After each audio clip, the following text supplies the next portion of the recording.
ये बिंदी चैनल में आप सभी का स्वागत है। तो दोस्तों, आज के इस वीडियो में आप सभी के लिए गजानन माधव मुक्तिबोध यानी मुक्तिबोध का जीवन परिचय जो है मैं लेके आई हूँ। तो देखिए, जब भी आप कोई भी रचना पढ़ते हैं तो उस रचनाकार के जो जीवन परिचय है उसके बारे में आपको ज्ञात होना चाहिए।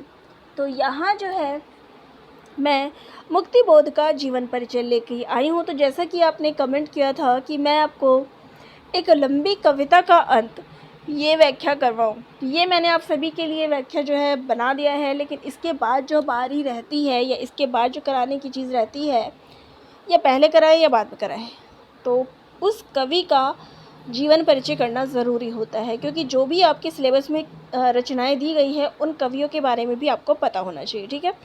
तो मुक्तिबोध का जन्म जो है 13 नवंबर 1917 को मध्य प्रदेश में हुआ था। तो ये आपका एक लंबी कविता का अंत में भी काम आएगा। इसके अलावा जो मध्य प्रदेश के साहित्यकार हैं उसके लिए भी काम में आएगा। तो दोनों ही में ये इम्पोर्टेंट है। चलिए, इनकी मृत्यु जो है 11 सितंबर 1964 में भोपाल में हुई थी। इनके पिता का नाम माधवराव गोपाल राव मुक्तिबोध, जो कि ग्वालियर स्टेट में सब इंस्पेक्टर थे। इनकी माता जी का नाम पार्वती बाई था, जो घरेलू और धर्मपरायण थी। मुक्तिबोध 4 भाई थे। गजानन माधव मुक्तिबोध हिंदी साहित्यकार। अब इन चारों भाइयों का विवरण देखें। ये क्या थे? हिंदी साहित्यकार। दूसरे भाई थे इनके शरद चंद्र मुक्तिबोध, जो कि मराठी साहित्यकार थे। इसके बाद इनके 2 और भाई थे, बसंत मुक्तिबोध और चंद्रकांत मुक्तिबोध। ठीक है। आगे है, तो इनके भाई जो मराठी साहित्यकार हैं शरद चंद्र, उन्होंने कहा है कि बड़े भैया बहुत लाड प्यार में पले थे। पहले 2 पुत्र गुजर जाने के बाद माता पिता उनको आंखों से ओझल नहीं होने देते थे। इसी कारण बड़े भैया बहुत ज़िद्दी बन गए थे और घर में हम उन्हें बाबू साहब कहकर पुकारते थे। तो इनको क्या कहा जाता था? बाबू साहब। अब देखिए, जो रचनाएं पूछी जाती है उन पे चलते हैं कि इनकी रचनाएं कौन सी है।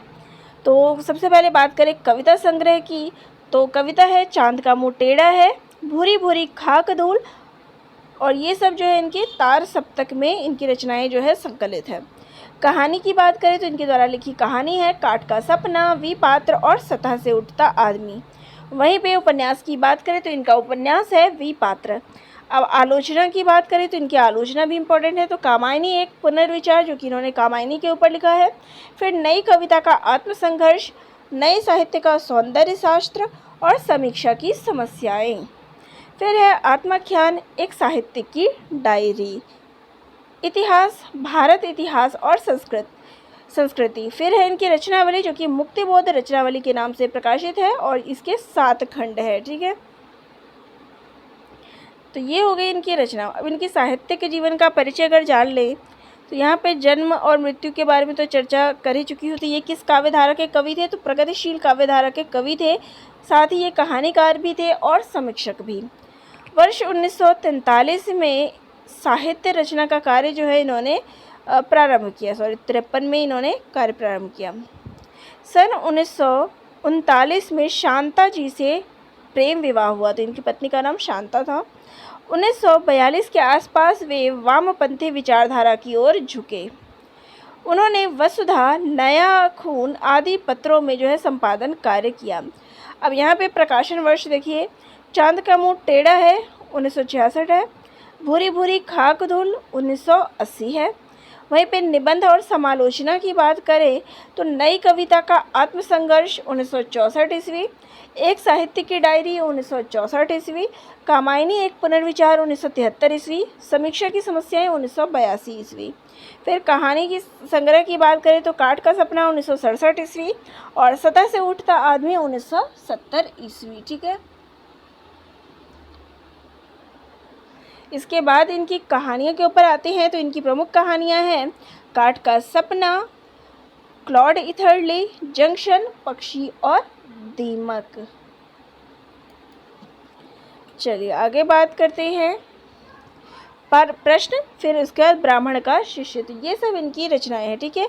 उपन्यास इनके द्वारा जो है एक ही लिखा गया है, वो है विपात्र, जिसका प्रकाशन वर्ष है 1970 ईस्वी। फिर इन्होंने मुक्तिबोध रचना लिखी, रचनावली, जिसका संपादन देखिए, संपादन मुक्तिबोध रचनावली का किसने किया है? नेमी चंद्र जैन ने, और ये 6 खंडों में 1980 में प्रकाशित है।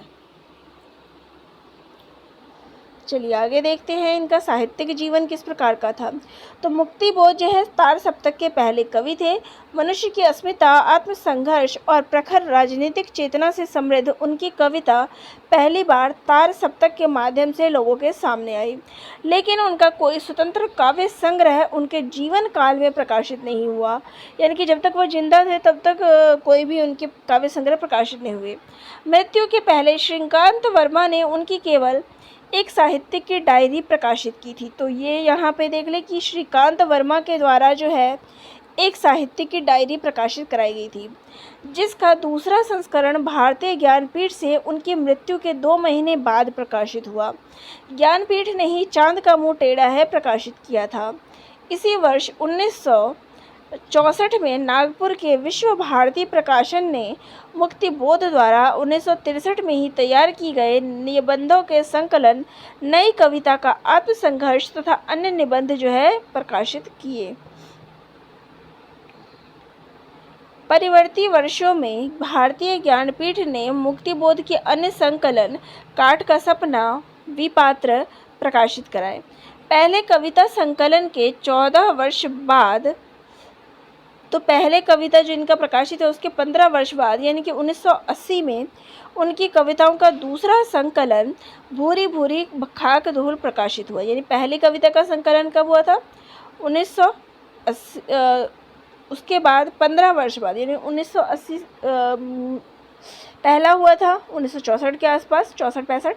उसके बाद अगला जो है 1980 में, ठीक है। फिर उसके बाद 1985 में राजकमल के पेपर बैग में 6 खंडों में जो है मुक्तिबोध रचनावली प्रकाशित हुई। वह हिंदी के इधर के लेखकों की सबसे तेजी से बिकने वाली रचनावली मानी जाती है। कविता के साथ साथ कविता विषयक चिंतन और आलोचना पद्धति को विकसित और समृद्ध करने में मुक्तिबोध का योगदान जो है अन्यतम है। उनके चिंतन परक ग्रंथ एक साहित्य की डायरी, नई कविता का आत्मसंघर्ष और नया साहित्य का सौंदर्य शास्त्र है। भारत का इतिहास और संस्कृति इतिहास जो है उन्होंने पुस्तक लिखा।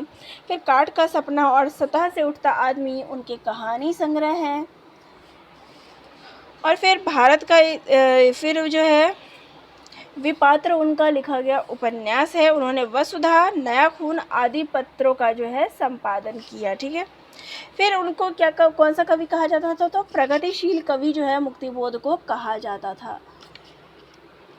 मूलतः क्या थे? वो कवि थे। उनकी आलोचना उनके व्यक्तित्व से ही निश्चित और परिभाषित होती है, वही उसकी शक्ति और सीमा है। उन्होंने एक और प्रगतिवाद के कठमूल्यपन को उभार कर सामने रखा, तो दूसरी ओर नई कविता की ह्रासोन्मुख प्रवृत्तियों का पर्दाफाश किया। यहाँ उनकी आलोचना दृष्टि का पैनापन और मौलिकता जो है असंदिग्ध है। जयशंकर प्रसाद, शमशेर, कुंवर नारायण जैसे कवियों की भी उन्होंने आलोचना की है। काव्य सृजन प्रक्रिया पर उनका निबंध महत्वपूर्ण है। उन्होंने मुक्तिबोध ने जो क्या किया है, फैंटेसी का प्रयोग भी अपनी कविताओं में किया है। फैंटेसी के लिए जाने जाते हैं। उनकी कविता की तरह उनकी आलोचना में भी वह चरमता दिखाई देती है जो प्रथम श्रेणी के लेखकों में पाई जाती है। उन्होंने अपनी आलोचना द्वारा ऐसे अनेक तथ्यों को उद्घाटित किया है जिन पर साधारणतः ध्यान नहीं दिया जाता। मैं थोड़ा छोड़ के ही बता रही हूँ। तो देखिए, नामवर सिंह जी ने उनके बारे में क्या कहा है। नई कविता में मुक्तिबोध की जगह वही है जो छायावाद में निराला की थी। निराला के समान मुक्तिबोध ने भी अपनी युग की सामान्य काव्य मूल्यों को प्रतिफलित करने के साथ उनकी सीमा की चुनौती देकर उस सर्जनात्मक विशिष्टता को चरितार्थ किया जिससे समकालीन काव्य का सही मूल्यांकन हो सके। फिर जो है तार सप्तक संपादक कौन थे? तो अज्ञे जी थे। तो अज्ञे के संपादकत्व में तार सप्तक का प्रकाशन 1947 में हुआ और इसमें 17 कविताओं को मुक्तिबोध के काव्य प्रयोग का प्रथम चरण माना जाता है। तो कितनी कविताएं प्रकाशित हुई थी? 17। तार सप्तक में मुक्तिबोध ने लिखा है, उन दिनों भी एक मानसिक संघर्ष था। एक और हिंदी का यह नवीन सौंदर्य काव्य था, तो दूसरी ओर मेरे बाल मन पर मराठी साहित्य के अधिक मानवता में उपन्यास लोक भी तीव्र प्रभाव था।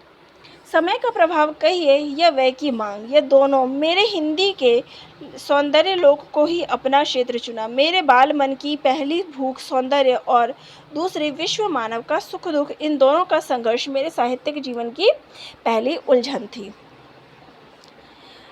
हालांकि इनकी प्रारंभिक रचनाओं पर छायावादी काव्य परंपरा का प्रभाव दिखाई देता है, लेकिन 1940 के काल तक इनकी कविता छायावादी कल्पनालोक से उतरकर वास्तविक धरातल पर विचरने लगी।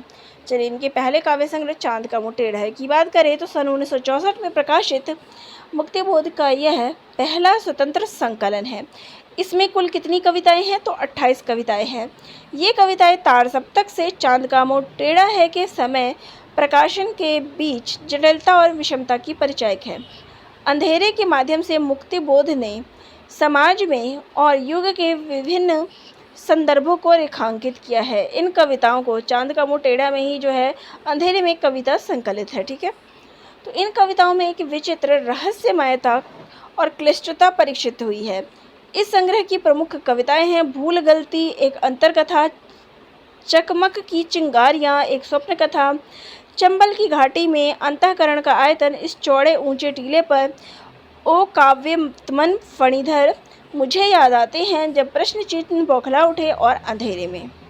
इस संग्रह की 3 सबसे प्रसिद्ध और लंबी कविताएं हैं ब्रह्म राक्षस, दिमागी गुहा धकार का ओरांग उटांग और अंधेरे में। तो ये 3 जो है इसमें लंबी कविताएं हैं। यह काव्य संग्रह मुक्तिबोध के दिवंगत होने के बाद प्रकाशित हुआ, यानी उनके मृत्यु के बाद प्रकाशित हुआ, और इसका संकलन जो है श्रीकांत वर्मा ने किया है। इन्होंने लिखा है, यानी श्रीकांत वर्मा ने लिखा है, मुक्तिबोध यदि स्वस्थ होते तो पता नहीं अपनी कविताओं का संकलन किस प्रकार करते।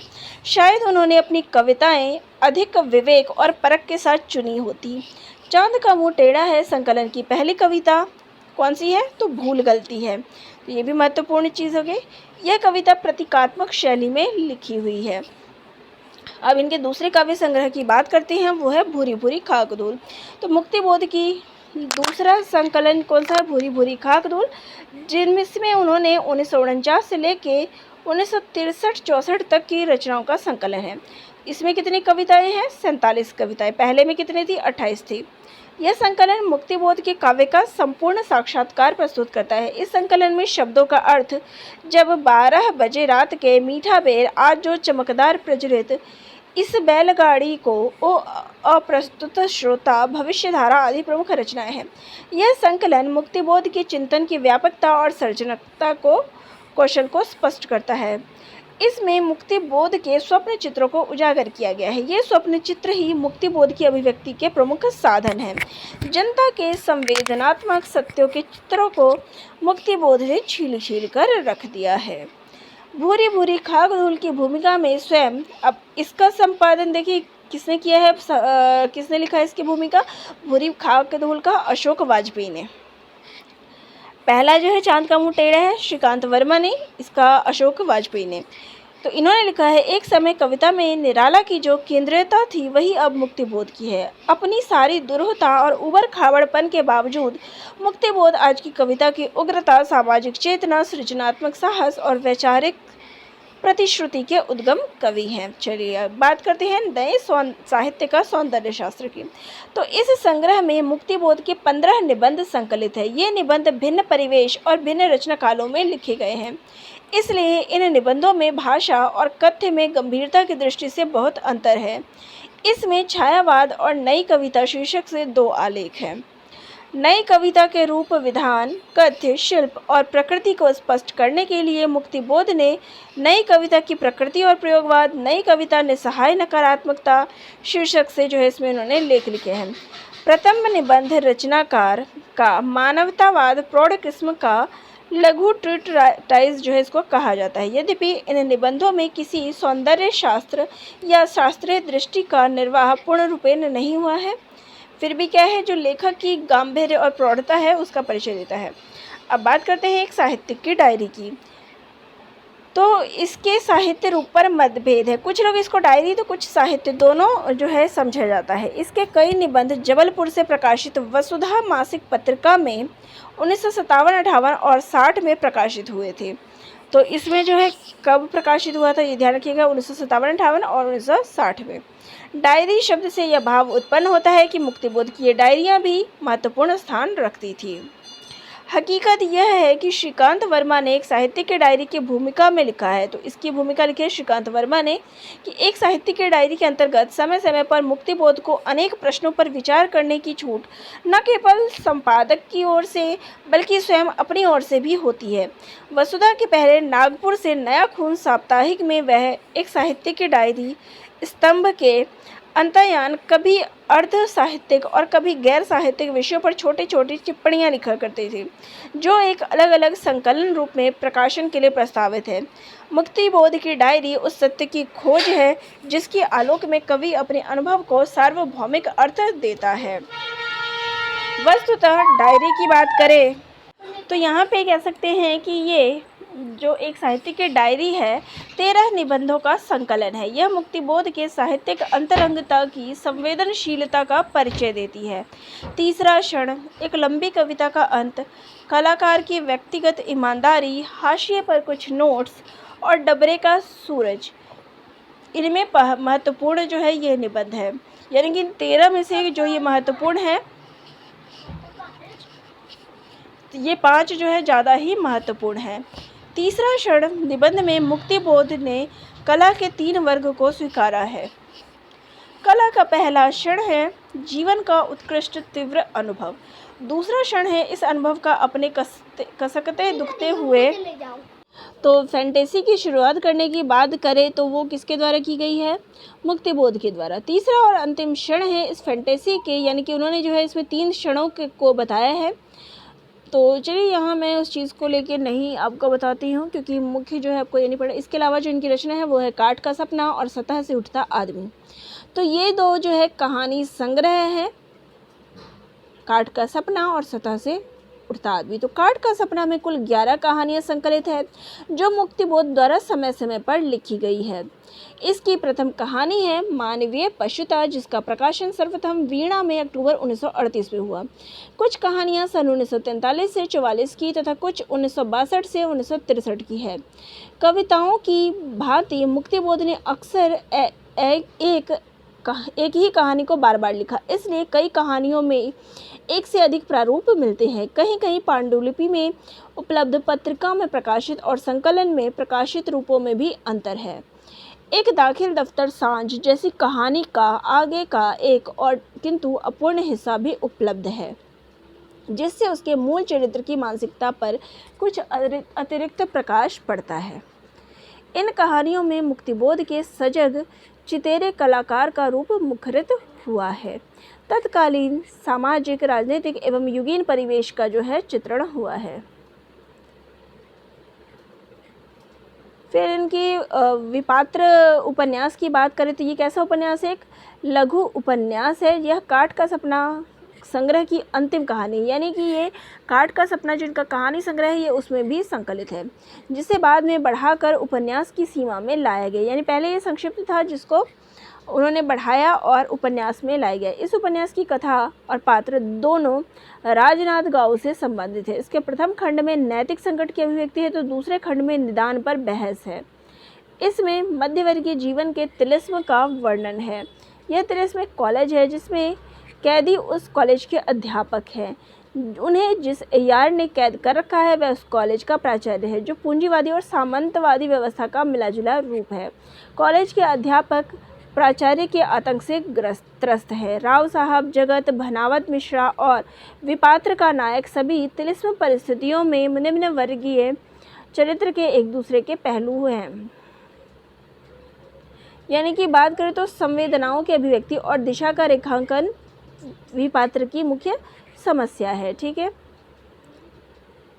तो ये सब। फिर इसके बाद बात करें कामायनी एक पुनर्विचार की, तो मुक्तिबोध की एकमात्र आलोचनात्मक कृति है जिसका प्रकाशन 1961 में हुआ। इसके कुछ अंश पहले हंस और आलोचना नामक पत्रिका में प्रकाशित हुए। इस रचना में कुल कितने अध्याय हैं? कामायनी एक पुनर्विचार में कुल 13 अध्याय है, जिसका प्रारंभ प्रथमतः से और समापन अंततः से होता है। आलोच्य ग्रंथ में मुक्तिबोध ने लिखा है, कामायनी का जो विश्लेषण मैंने किया है वह एक ओर प्रसाद जी का युग तो दूसरी ओर उनका व्यक्तित्व, इन दोनों की परस्पर क्रिया प्रतिक्रियाओं के संघनित योग को ध्यान में रखकर ही किया गया है। कामायनी की कथा केवल एक फैंटेसी है। जिस प्रकार फैंटेसी में मन का निगूढ़ वृत्तियों का अनुभूत जीवन समस्याओं का इच्छित विश्वासों और इच्छित जीवन स्थितियों का परिप्रेक्षण होता है, उसी प्रकार कामायनी में भी हुआ है। तो ये सब जो है इनके द्वारा लिखे गए ग्रंथ हैं जो इनके बारे में बताते हैं। अब इनके भाव पक्ष किस प्रकार के थे, तो इनका काव्य चिंतन प्रधान है। इन्होंने सामाजिक रूढ़ियों, अपूर्ण व्यक्तित्व, अन्याय एवं शोषण का विद्रोह किया। मध्य वर्गीय जीवन के विकास की बात, उच्च वर्गीय समाज द्वारा किए जाने वाला शारीरिक, बौद्धिक, मानसिक शोषण, इन सबको इन्होंने अपने रचनाओं में बताया है। समाज में व्याप्त अत्याचार, भ्रष्टाचार, अन्याय के लिए पूंजीवादी व्यवस्था को ये उत्तरदायी मानते हैं। सत्य एवं यथार्थ की दृष्टि से इन्होंने मार्क्सवादी चेतना प्रदान की। इन्होंने साहित्य में व्यंग और तीखे प्रहार जो है प्रस्तुत किए। ये तो इनका भाव पक्ष था। अब बात करते हैं कला पक्ष की। तो इन्होंने मुक्तक कविताएं लिखी है। बिंब विधान और प्रतीक योजना इनकी प्रमुख शैलियाँ है। एक वचन की कविताओं में समास समाहित है। इन्होंने परंपरागत प्रतीकों को नए संदर्भ में प्रदान किए जो सर्वथा नवीन किंतु सार्थक अर्थ प्रदान करते हैं। ब्रह्म राक्षस, बरगद, लकड़ी का रावण, अंधेरा आदि ऐसा ही इनका प्रतीक है। ठीक है, अब बात करते हैं इनकी भाषा शैली कैसी थी। तो इनकी भाषा में तत्सम एवं तद्भव के रूप स्पष्ट दिखते हैं, लेकिन अंग्रेजी, फारसी, उर्दू के शब्दों का भी प्रयोग हुआ है। रहस्यवादी, वैज्ञानिक शब्दावली का प्रयोग हुआ है। भाषा पर इनका पूर्ण अधिकार था। तो ये था इनका संपूर्ण जीवन परिचय। ठीक है, तो इनकी रचनाओं से संबंधित देखिए प्रश्न आते ही हैं, तो वो मैंने आपको बता दिए हैं। बाकी इनका जन्म कहाँ हुआ, मृत्यु कहाँ हुआ, ये सारी डिटेल थी जो मैंने आप सभी को दे दी। तो वीडियो अगर अच्छी लगी हो तो चैनल को लाइक, शेयर और सब्सक्राइब कर लीजिएगा। नेक्स्ट वीडियो में हम एक लंबी कविता का अंत का सारांश देखेंगे। ठीक है, धन्यवाद।